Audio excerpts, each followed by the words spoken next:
La imponente mesa del comedor seguía meticulosamente puesta, con 2 platos de plata esterlina fríos e intactos. Su sira de añada preferido, descorchado hacía horas, liberaba su perfume silencioso en el aire inmóvil, su rubí profundo invitando. La cera de la vela se había congelado a medio gotear, una lágrima petrificada, como si incluso el tiempo hubiera perdido la paciencia con la noche que habían planeado. Sin embargo, ella parecía ajena a todo aquello. Entró como un torbellino, con una cascada de risas brillantes que la precedían, el rápido y entrecortado taconeo de sus zapatos resonando por los pulidos suelos de ébano. Se movía como si nada fuera anómalo, como si el mundo simplemente se hubiera detenido, esperando su regreso. Pero la pausa era deliberada, construida. No había jazz melódico flotando desde los altavoces de la sala de estar, ni ropa doblada ordenadamente apilada en el diván, ni un par de zapatillas de lona desgastadas tiradas cerca de la alfombrilla de la entrada. La entrada, generalmente cálida con el aroma de su particular tabaco de pipa y libros viejos, ahora zumbaba con el olor estéril y punzante de un limpiador cítrico. Sus dedos rozaron instintivamente la fría pared de yeso, trazando un camino familiar. Su mirada se posó en el gancho de latón vacío donde siempre colgaba su pesado juego de llaves. Luego, su voz, suave, una pregunta, ¿cariño? Él ya estaba en otro continente cuando el sonido de su voz lo alcanzó. Ella no podía saberlo entonces, pero había entrado en una residencia meticulosamente desprovista de su presencia. Sus gafas de lectura viejas, dejadas en la mesita de noche, la taza de cerámica con el borde astillado, una reliquia de su viaje inaugural de acampada, la caricatura enmarcada de ambos, dibujada por un artista callejero del paseo marítimo, perpetuamente torcida y perpetuamente prometida una nueva enmarcación, todo había desaparecido. No robado, sino retirado con precisión. Apenas se había llevado nada, solo lo que le era inherente. Y los recuerdos también se los había llevado consigo. No había un olor persistente en las almohadas de lino, ni pelos oscuros sueltos en el lavabo de porcelana, ni camisas olvidadas colgadas en el armario. Incluso el pesado sillón tapizado, su confidente silencioso durante sus largos y apasionados monólogos sobre el trabajo, se había ido. Solo una tenue impresión sombría permanecía en la gruesa alfombra persa. Volvió a llamarlo, más fuerte esta vez, un hilo de confusión tejía su tono, no miedo. Todavía no. El silencio envolvente amplificó su voz, haciéndola sonar extrañamente tenue. Luego, su ritmo se aceleró. Sus tacones marcaban un ritmo frenético contra el vacío desolado que él había forjado. Abrió de golpe la puerta del armario en la suite principal. Vacío. Miró dentro del pequeño cajón forrado de fieltro donde él guardaba el cargador de su teléfono y un par de gafas, de repuesto. Pelado. El mueble del baño, a excepción de su variedad de sueros y perfumes exóticos, estaba desolado. La casa no había sido saqueada, había sido extirpada quirúrgicamente. No derramó una lágrima. No al principio. En cambio, se dirigió a la cocina y se sirvió una medida del mismo vino que él había seleccionado para su cena. Su mirada se detuvo en la segunda copa, ya llena, su contenido impoluto e intacto, sin embargo, bebió de la suya. No formuló ninguna pregunta sobre su paradero. Su voz, inexpresiva y conocedora, cortó el silencio. ¿Cuánto tiempo llevas orquestando esto? En ese instante, él supo que ella comprendía. Esto no era una rabieta infantil. Esto no eran teatros dramáticos. Era una decisión calculada e irreversible. Así como ella había tomado su propia decisión semanas atrás, en el exclusivo salón de un club privado con su socio principal, de usar una fragancia que nunca usaba para él. De esbozar una sonrisa demasiado efervescente, de desatar esa risa particular, suave y seductora que él no había oído en meses. Ella no lo había traicionado físicamente. Todavía no. Pero ya había entregado la esencia misma de sí misma que él una vez había apreciado. Así que, él reclamó la suya. No por malicia, sino por una nueva y penetrante claridad. Y ese fue el origen de su desaparición de su propia vida matrimonial. Jimena Soto no cerró los ojos esa noche. Darío Luna lo sabía porque la observó. No de una manera lúgubre y clandestina. No estaba al acecho en un vehículo oscuro afuera o escondido entre los arbustos.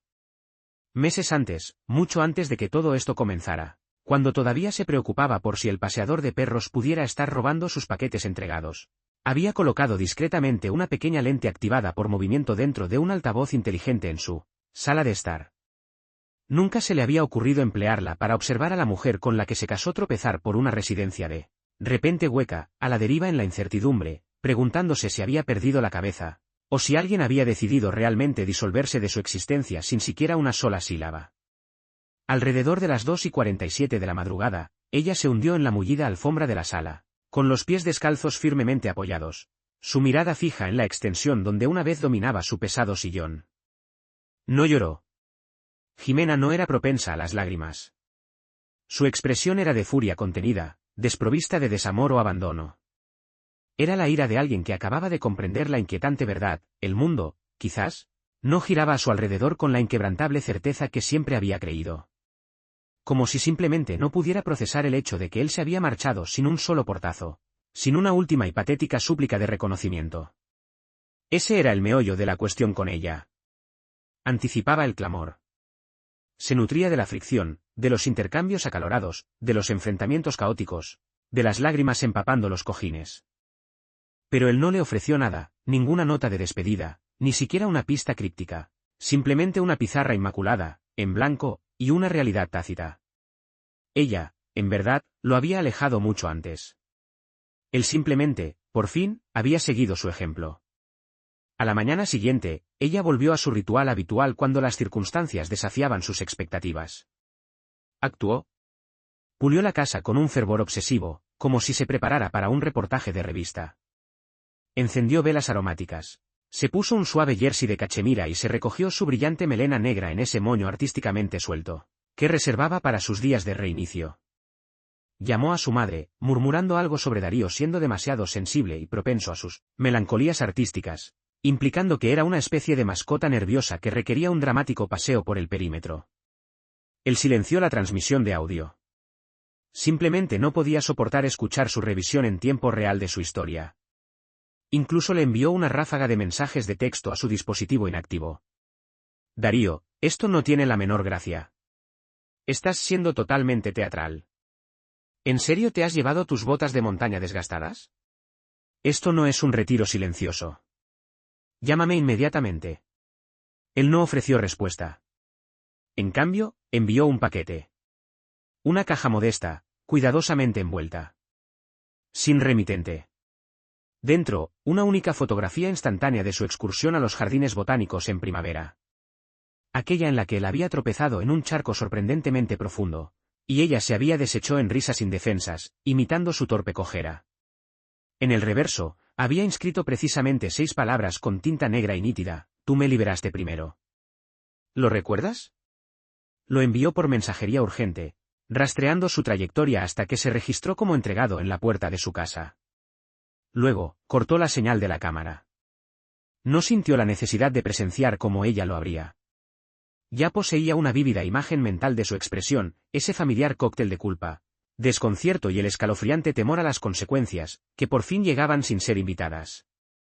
Ella siempre se había percibido a sí misma como la tempestad, confiada en que él permanecería inmóvil para siempre, soportando su furia como un frágil retoño destinado a ceder ante sus tormentas emocionales.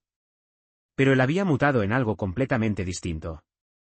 No más ruidoso, no más frío, simplemente ausente. Y el profundo silencio que ahora ocupaba su espacio resonaba con más fuerza que cualquier grito que ella hubiera proferido. La siguiente vez que Jimena salió de casa, no fue para su habitual trayecto corporativo. Eran las 10:15 de la mañana, momentos después de que el paquete registrara su entrega. Ni siquiera se había molestado en cambiarse de ropa, el jersey de cachemira todavía estaba arrugado en los codos, y el tintineo metálico de sus llaves, audible a través de la señal de seguridad, delataba el temblor en su mano. Él todavía tenía acceso a la cámara de seguridad de su garaje, la que había instalado después de que ella descuidara cerrar la puerta trasera 3 noches consecutivas, atribuyendo el descuido a mapaches fantasma. Se deslizó en su elegante sedán negro como una mujer atrapada entre una persecución desesperada y una huida frenética. Y él, Darío, ya se había ido, sí, pero no del todo. Semanas antes de esta partida orquestada, había dejado meticulosamente un rastro de documentos.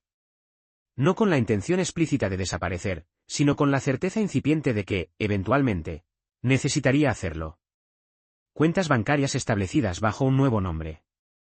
Un viejo amigo de la universidad, Bruno Urrutia, que le debía un favor de una broma universitaria particularmente imprudente, Le permitió registrar un apartado de correo seguro bajo la dirección de su negocio en otra comunidad autónoma. Incluso había liquidado discretamente una parte de su preciada colección de vinilos en línea, guardando las ganancias en una caja fuerte ignífuga. Jimena, predeciblemente, no había notado nada.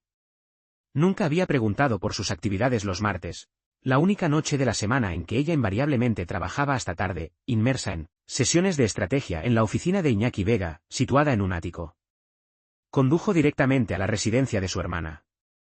Ese fue el momento preciso en que Darío comprendió la verdadera profundidad de su pánico. Lía, su hermana menor, y él nunca habían compartido un vínculo cercano. Ella era más perspicaz, inherentemente más perceptiva y ferozmente protectora de él de lo que él sentía que merecía. Ella siempre había albergado una aversión instintiva hacia Jimena. No por una transgresión específica, sino con esa certeza visceral y profunda que poseen los hermanos menores cuando perciben que alguien está vaciando lentamente al hermano que alguna vez admiraron. Según Lía, Jimena llegó con una alegría casi inquietante. Llamó a la puerta con un aire de familiaridad informal, como si todo entre ellas fuera perfectamente normal. Anunció que solo estaba pasando a saludar, preocupada porque Darío había estado inusualmente taciturno los últimos meses, posiblemente atravesando algún tipo de crisis existencial de la mediana edad. Lía, siempre la imagen de la hospitalidad sureña, la invitó a entrar, le ofreció un asiento, le sirvió una taza de té de hierbas y luego se negó rotundamente a responder una sola pregunta sobre el paradero de Darío. Jimena, siendo Jimena, se exasperó visiblemente en cuestión de minutos. Lanzó comentarios frívolos como, es tan melodramático, volverá arrastrándose una vez que se calme. Incluso soltó una risa corta y despectiva, allí mismo en el salón de otra persona, como si todo este calvario fuera solo otra pequeña ondulación en su existencia perfectamente orquestada. Lía, sin preámbulos, le dijo que se fuera. Jimena no se tomó el despido con elegancia. Hubo una acalorada discusión, algo sobre Lía no apoyando a su propio hermano y este es nuestro matrimonio, no el tuyo. Su hermana, siempre ingeniosa, grabó toda la confrontación. Más tarde le reenvió el archivo de audio, acompañado de una escueta leyenda, ella no lo comprende. Ni una pizca. Ese fue el momento revelador para Darío. Jimena no tenía miedo de perderlo, no realmente. Estaba aterrorizada de perder la versión de él que simplificaba su vida. El hombre que rectificaba problemas sin problemas, se aseguraba de que los servicios públicos permanecieran activos, asentía amablemente en los momentos oportunos y nunca se atrevía a hacer preguntas incómodas. No era su pareja. Era su conveniencia fundamental. Y ahora que se había ido, inequívocamente ido, ella estaba en caída libre. No por una pérdida de afecto, sino por una profunda interrupción de su orden establecido. Aún así, él estaba completamente desprevenido para lo que ocurrió a continuación. Porque esa misma noche, ella intentó algo de lo que él no la creía capaz. Llamó a Iñaki Vega. No solo una simple llamada telefónica, inició una videollamada. Y por primera vez en todas las grabaciones que él había archivado meticulosamente y en silencio en la nube, ella no coqueteó. No sonrió. No hizo ningún intento de arreglar su brillante cabello para la cámara. Lloró. Iñaki, susurró, su voz quebrándose como un cristal frágil. Se ha ido, y estoy completamente perdida. Creo que me ha estado observando. Iñaki la miró, un momento de profundo silencio se extendió entre ellos. Luego, pronunció las palabras más escalofriantes que Darío jamás había oído. ¿Revisaste la caja fuerte? Y en ese instante, Darío lo supo.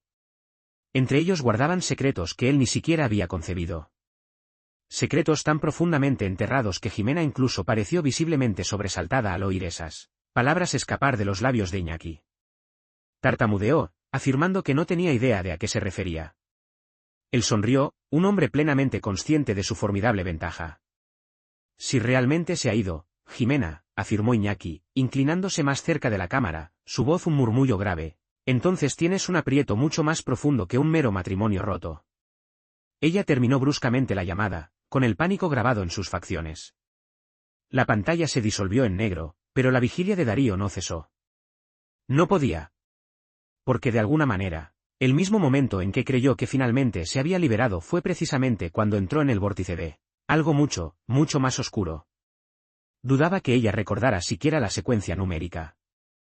La caja fuerte de alta seguridad estaba encajada detrás de una pila de abrigos de invierno poco usados en la Estantería empotrada de su estudio, oculta tras un panel falso que él mismo había instalado años antes, cuando ellos, en su juventud y optimismo, creyeron que invertir en robustos sistemas de seguridad de alguna manera cimentaría su estatus de adultos responsables. Era el tipo de artilugio que uno adquiere después de ver demasiadas películas de atracos, y luego olvida rápidamente cuando las exigencias de la vida diaria se vuelven abrumadoras. Ximena solo la había usado una vez, quizás dos, durante su matrimonio. Darío la mantenía para emergencias genuinas.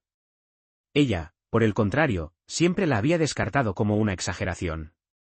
Pero ahora, eran las 2:13 de la madrugada, y ella estaba arrodillada en el pulido suelo de madera, rodeada de un silencio opresivo, intentando desesperadamente recordar 6 dígitos que, hasta ese momento, aparentemente no habían tenido ninguna importancia para ella. Falló los 3 primeros intentos, su frustración aumentando con cada intento fallido.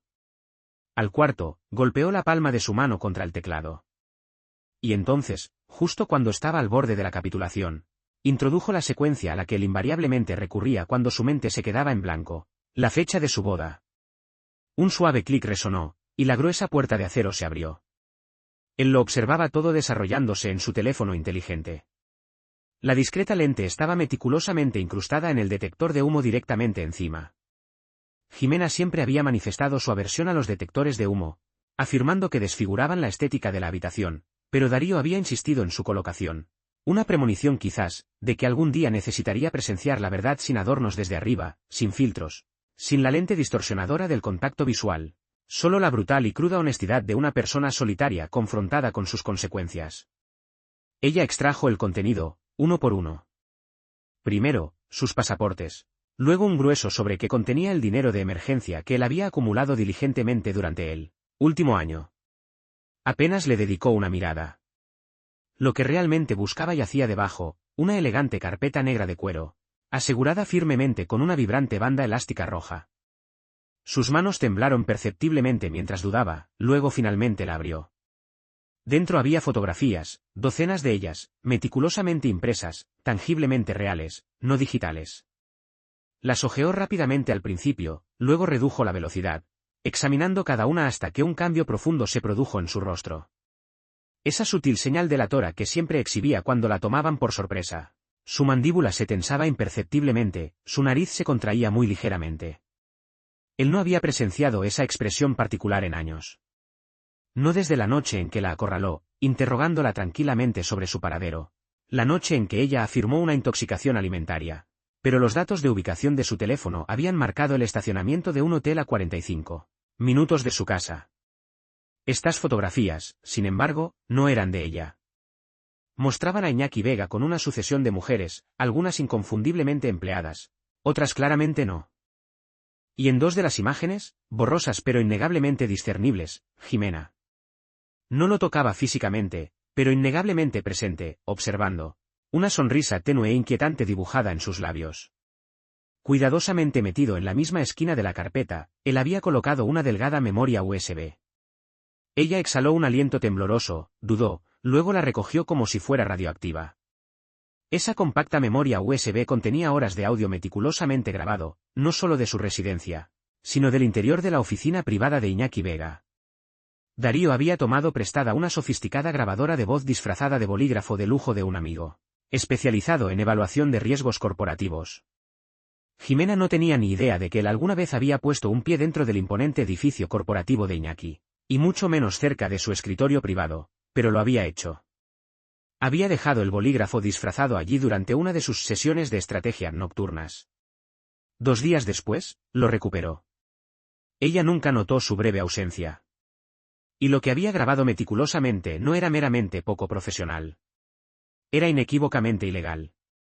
Fraude corporativo, tergiversación calculada de cables, soborno descarado, nombres, fechas precisas, cantidades monetarias exactas, pruebas irrefutables. Más que suficiente para desmantelar completamente a Iñaki. Más que suficiente para sepultar a Ximena justo a su lado, si su implicación resultaba sustancial. Pero él no lo había entregado a las autoridades. Todavía no. Porque necesitaba que ella lo viera primero. Necesitaba que comprendiera que todo lo que ella creía controlar ya había sido recopilado minuciosamente, cotejado meticulosamente e irreversiblemente sellado. Sus manos temblaban visiblemente mientras miraba esa minúscula pieza de plástico. Bajó la carpeta, cerró la pesada puerta de la caja fuerte y luego, con un clic, la volvió a cerrar, a pesar de su recién descubierta inutilidad. Luego simplemente se sentó en el suelo en la profunda oscuridad, sin nadie a quien engañar. Darío interrumpió la transmisión, pues había sido testigo de suficiente. La narrativa había cambiado profundamente. No solo se había alejado de ella. Sin saberlo, se había adentrado directamente en el nexo de algo profundamente tóxico, algo que había estado festín bajo el brillante barniz de su vida aparentemente perfecta todo el tiempo. Y ahora, Jimena sabía que no era la única guardiana de secretos. Pero la distinción fundamental entre sus secretos y los suyos, él nunca había necesitado mentir para prevalecer. Jimena no se presentó a trabajar al día siguiente. Darío lo confirmó observando su entrada desierta a través de la cámara del garaje y monitoreando los registros de su teléfono, los cuales permanecieron inquietantemente inactivos durante toda la mañana. Ni llamadas salientes a su oficina, ni mensajes dirigidos a Iñaki Vega. Solo un nombre inesperado apareció en su historial de llamadas salientes: Rosalía. La visión de ese nombre lo dejó helado. No lo había oído pronunciar en casi 5 años. Y por una buena razón.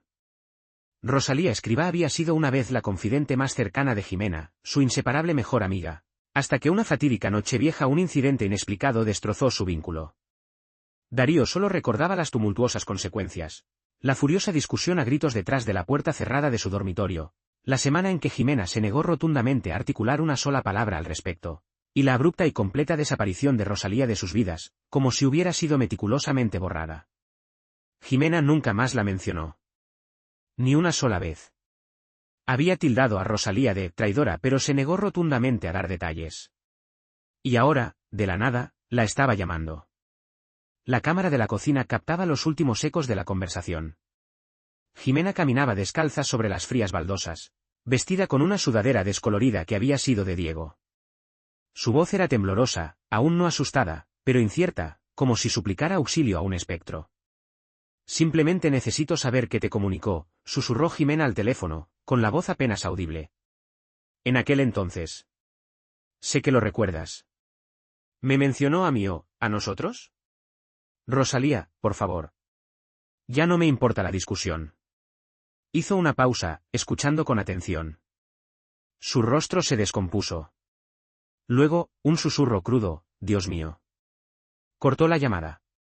Sin seguimiento, sin un mensaje de texto inmediato, solo un silencio desolador. Permaneció allí de pie durante quizás 30 segundos, con el teléfono aún aferrado en su mano, antes de que cayera sobre la encimera con un estrépito, como si la hubiera quemado. Diego la vio retirarse directamente al dormitorio, abrir la puerta del armario con fuerza y sacar su viejo portátil cubierto de polvo de un estante alto y olvidado, el que no había tocado desde que su empresa le había entregado un MacBook nuevo y elegante. Sabía exactamente lo que pretendía incluso antes de que lo encendiera. Lo que Jimena nunca entendió, lo que la mayoría de la gente nunca comprende realmente, es que borrar no equivale a desaparecer. No cuando alguien como él vive tranquilamente en tu sombra, observador, paciente, esperando perpetuamente. Mientras ella buscaba frenéticamente, él ya iba 10 pasos por delante, porque Rosalía lo había contactado primero. 2 días antes de su desaparición, Diego recibió un mensaje críptico de una dirección de correo electrónico desechable. Era breve, sin saludo ni firma, y contenía solo 6 palabras contundentes. Ella distorsionó lo que realmente ocurrió. Casi lo había descartado como correo no deseado. Pero la dirección de correo electrónico poseía una característica distintiva que captó su atención. Los números al final eran exactamente los últimos 4 dígitos del antiguo número de teléfono de Rosalía. Intrigado, respondió. Lo que siguió no fue dramático, simplemente un archivo adjunto de buzón de voz, una grabación de una noche de hace 5 años. La voz de Jimena, un poco demasiado alegre, un poco demasiado empalagosa para la hora, pero innegablemente clara. Estaba hablando de Esteban Vargas, no con admiración, ni con miedo, sino con una comprensión escalofriante y compartida. Era plenamente consciente de sus acciones depredadoras, no solo dentro de los confines de la empresa, sino específicamente hacia las mujeres. Se rió de ello. Pronunció frases insensibles como: exigen algo a cambio de nada. Esteban simplemente acaba con las pretensiones. Incluso bromeó sobre la supuesta ingenuidad de los jóvenes becarios. sobre la facilidad engañosa con la que uno podía fingir inocencia cuando las dinámicas de poder se volvían inevitablemente feas. Su esposa, la mujer a la que había defendido firmemente ante su propia familia, ante meros conocidos, incluso ante sí mismo, no solo estaba desviando la mirada. Estaba ayudando activamente a Esteban a ocultar sus actividades ilícitas. Rosalía había descubierto la verdad, intentó advertirle. Se pelearon. Jimena la había extirpado sin piedad de su vida. Y ahora, todos estos años después, Rosalía había roto su silencio cuidadosamente guardado, no por venganza, sino porque había visto el nombre de Diego aparecer en un pequeño comunicado de prensa local. Un hombre que aparentemente se había evaporado de un tranquilo hogar suburbano, sin dejar ninguna nota, ninguna señal discernible de lucha, solo una ausencia profunda. Y eso, al parecer, fue el catalizador que Rosalía necesitaba para finalmente hablar. Así, mientras Jimena estaba sentada allí, con los ojos muy abiertos y fijos en la pantalla de su polvoriento portátil, intentando inútilmente localizar los mismos archivos que Diego ya había descargado y cifrado meticulosamente. Semanas atrás, él se dio cuenta de algo profundamente inquietante. No estaba aterrorizada de ser expuesta. Estaba aterrorizada de ser vista en su totalidad por primera vez, despojada de la elaborada armadura de su encanto, de sus excusas cuidadosamente construidas, de su victimismo fabricado. Y ahora, por primera vez desde su partida, parecía verdaderamente, agónicamente sola. Debería haber sentido una profunda sensación de vindicación. Pero todo lo que experimentó fue un dolor extraño y amargo. No porque ella no lo amara, hacía mucho que había aceptado esa dura verdad, sino porque él finalmente se había transformado en lo único que ella no podía manipular, silenciar o borrar. Se había convertido en la consecuencia inevitable. Y ella, bendita sea, no tenía la menor idea de cuál sería su próximo movimiento. No preparó una maleta de viaje. No cogió su pasaporte ni su colección de joyas caras. Sin dinero en efectivo. Llamativamente, solo su teléfono, sus llaves y una carpeta solitaria. Esa misma carpeta elegante y negra que él había dejado deliberadamente en la caja fuerte. La aferró como un arma cargada mientras salía por la puerta principal, cerrándola de golpe tras de sí con una finalidad definitiva que gritaba: «He terminado de ocultarme». Pero no se dirigía a la policía. Lo supo en el instante en que reconoció su destino. Condujo directamente a la extensa residencia de Esteban Vargas. Reconoció el vecindario de inmediato. Uno de esos enclaves suburbanos inquietantemente perfectos donde cada casa simulaba una réplica pulcra de un hogar real, donde todo brillaba con granito y cristal, pero nada se sentía vivido o auténticamente cálido. El extenso camino de entrada de Esteban estaba impecable, su césped esmeralda cortado a la perfección. Incluso sus impolutos cubos de basura estaban meticulosamente escondidos, como secretos vergonzosos y sucios. Estacionó en la acera y permaneció en su coche durante 5 minutos insoportablemente largos. Sin música, sin llamadas, solo la cadencia rápida y superficial de su respiración. Luego, con un movimiento decisivo de su muñeca, agarró la carpeta, salió del vehículo y caminó directamente hacia su imponente puerta principal, con un aire de propiedad en su paso. No había ninguna cámara dentro de la casa de Esteban, Diego no había avanzado tanto en su vigilancia. Pero la cámara del timbre que el propio Esteban había instalado, y que Diego había hackeado sin esfuerzo mucho tiempo atrás, le proporcionaba un audio impecable. Lo que escuchó no se ajustaba a sus expectativas.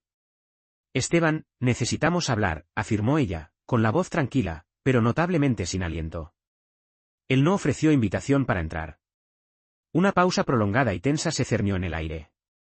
El viento se levantó ligeramente, susurrando entre los arbustos cuidados, y luego su voz, baja y tensa, surgió. «No deberías estar aquí». «Sé lo que hiciste», replicó ella, su voz adquiriendo un filo acerado. «A ellas, a mí». Otra pausa. Un bufido. «¿A ti?» Se rió, un sonido corto y despectivo. «Jimena, ni siquiera intentes fingir inocencia. La mitad de esto fue idea tuya». Ahí estaba. La admisión condenatoria. Ella no ofreció negación alguna. En cambio, afirmó, Diego lo tiene todo. El audio, las fotografías. Está plenamente al tanto. El tono de Esteban se hundió, con una inflexión peligrosa ahora. ¿Dónde está él? ¿Se fue? Simplemente desapareció. No tengo idea de cuánto más está planeando, pero sospecho que está esperando que uno de nosotros cometa un error. ¿Me arrastraste a esto? Siseó Esteban, con la voz cargada de veneno. Te arrastraste tú solo. Estoy en proceso de rectificarlo. Empujó la carpeta con fuerza contra su pecho. Diego escuchó el golpe seco del cuero contra la tela. La oyó darse la vuelta para marcharse, pero Esteban la detuvo con una única y escalofriante frase. Si él publica ese audio, ambos nos enfrentaremos a la ruina total. Ella no miró hacia atrás. Simplemente volvió a su coche, cerró la puerta de golpe con un estruendo resonante y se alejó a toda velocidad, sus neumáticos chirriando en una protesta furiosa, como si pretendiera que toda la calle Inmaculada fuera testigo de su rabia. De vuelta en su estéril habitación de motel, Diego se quedó inmóvil, un escalofrío profundo recorriéndole. Esto ya no era Jimena intentando protegerse. Esto era Jimena iniciando una estrategia de tierra quemada, prendiendo fuego a todo solo para ver quién parpadearía primero. Ella se había vuelto inequívocamente contra Esteban, lo había expuesto. Quizás incluso lo había amenazado directamente, pero no por el bien de la justicia. No, nunca Jimena. Deseaba un control absoluto sobre el caos que se desataba. Para ella, esto no se trataba de culpa o rectitud moral. Se trataba de la supervivencia pura y dura, de ser dueña de la narrativa, de estar perpetuamente un paso por delante. Y en ese preciso instante, se dio cuenta de que la había subestimado profundamente. Porque esa noche, exactamente a las 9:36, su teléfono desechable sonó con una llamada entrante de un número bloqueado. La dejó ir al buzón de voz. El mensaje que siguió le produjo un escalofrío hasta los huesos. Diego, no sé dónde estás, pero debes escuchar mis palabras. Esteban no va a permitir pasivamente que esto se desarrolle. No me tiene miedo a mí. Te tiene pánico a ti. Y si te localiza el primero, no tendrás el lujo de arrepentirte. Por favor, comunícate conmigo. Te revelaré todo. Te doy mi palabra solemne. Clic. La reprodujo 2 veces, no por miedo, sino porque no podía discernir qué aspecto le perturbaba más, el sonido de su voz finalmente quebrándose con terror genuino, o la aterradora posibilidad de que esta vez no estuviera fabricando la verdad. Era la primera vez desde su desaparición que experimentaba algo parecido a un peligro tangible. No el tipo emocional, sino el físico, el tipo que comienza con sombras moviéndose donde no deberían y culmina con tu nombre siendo susurrado por alguien, que nunca debería poseerlo. Y de repente, ya no estaba seguro de quién estaba realmente cazando a quién. Se despertó bruscamente con el distintivo crujido de neumáticos sobre la grava húmeda justo más allá de su ventana. Eran las 3:41 de la madrugada. El tipo de hora en que el mundo se siente antinaturalmente silencioso, no en paz, sino hueco, como si algo invisible estuviera observando, y lo que sea no parpadea. Se había quedado dormido en el sillón gastado del motel, su portátil aún encendido a su lado. Una taza de café frío medio vacía sobre la mesita de noche. Al principio, lo descartó como simplemente otro huésped llegando tarde, pero luego lo escuchó de verdad. El motor estaba al ralentí, un zumbido bajo y depredador, que nunca se apagaba, y el vehículo permaneció inmóvil durante 10 minutos completos. Se deslizó de la cama sin perturbar la oscuridad. Se movió sigilosamente hacia la esquina donde la cortina ya estaba ligeramente entreabierta, lo justo para permitir una vista estrecha sin delatar su presencia. Un SUV oscuro, con las luces apagadas, la ventanilla del lado del conductor bajada, sin matrículas discernibles. La silueta en el interior estaba completamente inmóvil, observando, sin deslizar el dedo por un teléfono, sin inquietarse con nada, solo observando. El gerente del motel lo conocía solo como el señor Salas, un hombre tranquilo que siempre pagaba en efectivo, se mantenía apartado y nunca solicitaba servicios de limpieza. Pero este establecimiento en particular no era un refugio para turistas o viajeros de negocios. Era un lugar donde las personas venían a desaparecer, o a quedarse, esperando algo que temían afrontar. Y en ese momento precario, no estaba seguro a cuál de esas categorías pertenecía ahora. Apagó su portátil, recuperó su teléfono desechable y entró en el pequeño baño, abriendo la ducha, no para bañarse, sino para crear una cascada de ruido blanco, por si intentaban escuchar a través de las paredes delgadas. Se había vuelto paranoico, sí, pero no sin justificación sustancial. Especialmente después del archivo que Rosalía le había enviado más temprano ese mismo día, un archivo que él no había solicitado explícitamente. Cuando ella había declarado que lo había guardado, por si acaso, era una copia digital de un antiguo buzón de voz de Jimena. Fechado varios meses antes de que ella y Esteban Vargas hubieran comenzado a trabajar juntos. Su voz en la grabación era sutilmente diferente, casi inquietantemente esperanzadora. Estaba buscando el consejo de Rosalía sobre cómo acercarse estratégicamente a alguien poderoso sin parecer desesperada. Habló de su ferviente deseo de tomar finalmente el control de su vida, de dejar de permitir que Diego fuera la razón perpetua por la que permanecía estancada. Se sentó en el frío suelo de baldosas, reproduciéndolo una y otra vez. No porque dudara de su autenticidad, sino precisamente porque la creía. Significaba que ella había estado planeando meticulosamente una salida mucho antes de que él hubiera concebido una, excepto que su partida no era física. Era emocional, psicológica. Se había estado marchando poco a poco, pieza a pieza, como un inquilino que traslada gradualmente los muebles de un apartamento antes de que el contrato expire oficialmente. Eso, más que nada, infligió la herida más profunda. No las mentiras descaradas, ni siquiera la profunda traición, sino la estrategia silenciosa e insidiosa de todo ello. Como si él fuera meramente un sustituto temporal hasta que ella pudiera posicionarse junto a alguien, conspicuamente más brillante. Afuera, el ominoso SUV finalmente se alejó deslizándose, pero no bruscamente. El conductor avanzó por el aparcamiento con una lentitud calculada, como para transmitir un mensaje silencioso. Te vimos. Volveremos. Empacó de inmediato. Había terminado de esconderse a la vista de todos. Dejó la habitación exactamente como estaba. No hizo el checkout. No borró ninguna huella. Simplemente salió, con su mochila colgada de un hombro, la unidad USB crucial guardada de forma segura en su calcetín. Su siguiente destino no era un lugar. Era una persona. Bruno Usero, el mismo fiel amigo de la universidad que le había ayudado con el buzón de correo, residía en una cabaña tranquila y modesta, enclavada en las remotas estribaciones de la Sierra Morena. Bruno le debía más de un favor sustancial, y Diego sabía que su propiedad era el tipo de refugio apartado que simplemente no aparecía en el GPS, sin un esfuerzo considerable y deliberado. Condujo durante toda la noche, revisando su espejo retrovisor con más frecuencia que la carretera por delante. Cada SUV oscuro le parecía inquietantemente familiar. Cada giro se sentía como una trampa potencial. Pero la realización más inquietante fue que ya no sentía rabia. Se sentía profundamente vacío, completamente exhausto, como si algo vital hubiera muerto dentro de él, y solo estuviera arrastrando los huesos quebradizos. No fue hasta que finalmente llegó, con una estela de polvo levantándose tras sus neumáticos en el largo y sinuoso camino de tierra de Bruno, cuando comprendió el alcance total de lo que tenía que hacer. Las grabaciones de audio, las fotografías incriminatorias, la carpeta negra, todo. Iba a enviar todo, no a la policía, no a los medios sensacionalistas, sino directamente a las víctimas, las analistas subalternas, las nuevas contratadas ambiciosas, las mujeres de las que se había hablado casualmente como desvíos olvidables en el despiadado ascenso de Esteban Vargas en la escala corporativa, las que habían sido sistemáticamente silenciadas por los departamentos de recursos humanos, por contratos de confidencialidad opresivos y por una humillación casual y aplastante. Merecían saber la sórdida base sobre la que Jimena y Esteban habían construido su pequeño y reluciente imperio. Pero antes de que su dedo pudiera presionar la tecla de enviar, su teléfono se iluminó una vez más. Otro buzón de voz. Número bloqueado. Esta vez, contenía solo 3 palabras contundentes. Encontraron a Rosalía. Sin contexto, sin explicación adjunta, solo esa escalofriante declaración. Y de repente, el peligro ya no era un concepto teórico.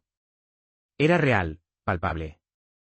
Y lo quisiera o no, había sido arrastrado irrevocablemente a algo mucho más profundo y peligroso que un simple matrimonio roto. Esto ya no se trataba de un amor perdido o de una venganza rencorosa o incluso de una huida desesperada. Se trataba de la verdad, y de los individuos despiadados dispuestos a asesinarla. Permaneció inmóvil durante casi un minuto completo después de escuchar el buzón de voz. Simplemente se sentó allí en la rústica habitación de invitados de Bruno, con las persianas bien bajadas contra el mundo exterior, sus dedos congelados sobre el teclado. Esas 3 palabras, encontraron a Rosalía, flotaban en el aire como un humo acre y persistente. No una amenaza, no una súplica, sino una afirmación. Fría, precisa, absolutamente definitiva. Sin embargo, no lo quebró. Porque se dio cuenta de algo en ese momento profundo, algo que no se había permitido internalizar por completo hasta entonces. Ya no tenía miedo. Durante semanas, había existido como un espectro, deambulando por habitaciones de motel anónimas, observando su vida como un extraño distante. Se había retirado al abrazo reconfortante de las sombras, documentando meticulosamente, grabando sin cesar, retirándose perpetuamente. Pero ahora, no era invisible. No era pasivo. Poseía pruebas irrefutables. Conocía nombres.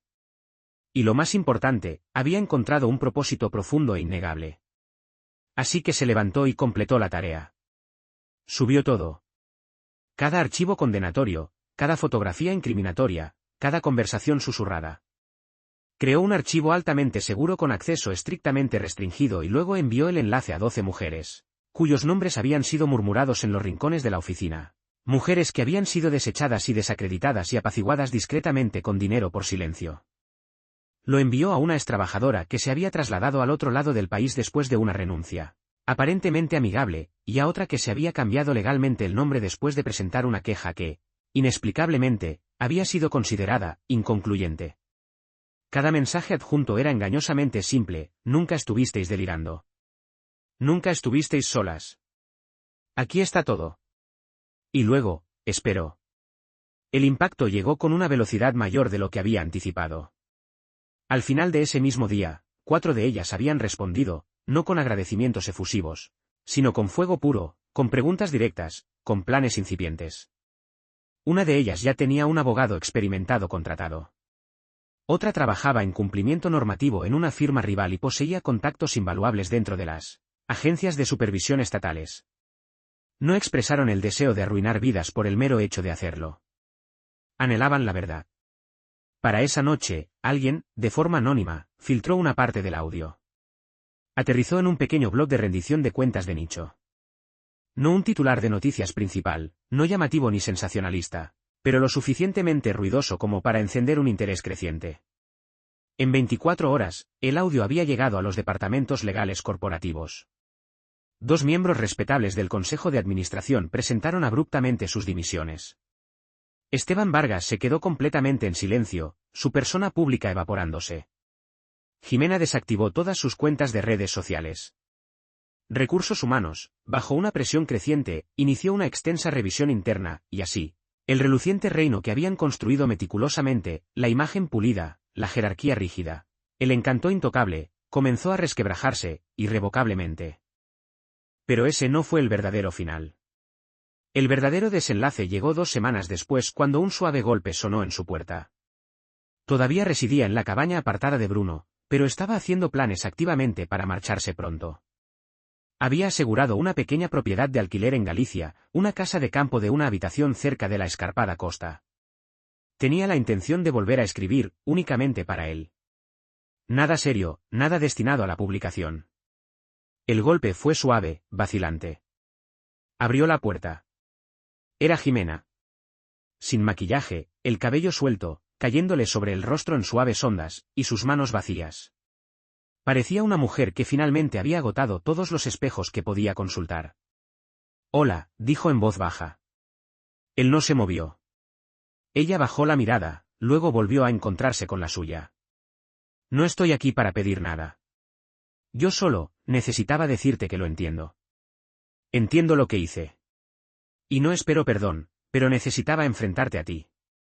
No a la lente de una cámara, no al silencio ensordecedor. A ti». Él le permitió hablar. Ella lo confesó todo. La ambición devoradora, la manipulación calculada, las cosas inefables que había justificado meticulosamente, las mujeres a las que había ignorado cruelmente, la narrativa meticulosamente enterrada que había creado para escalar un poco más alto. Ella no lloró. Y él tampoco. Cuando terminó, él asintió una vez, un movimiento lento y deliberado. «No te guardo rencor», dijo. La admisión la sorprendió. Quizás incluso a él mismo. «Pero no voy a volver», añadió, su voz firme. «Ya no dictas cuando vuelvo a importar». Ella asintió. Lo aceptó. Le echó una última mirada, una que se demoró. No dramática, no desesperada, simplemente innegablemente final. Y luego, se fue. Sin aspavientos, sin gritos, solo el sonido que se desvanecía de la grava crujiendo bajo sus neumáticos mientras se alejaba, desapareciendo por el largo camino de tierra.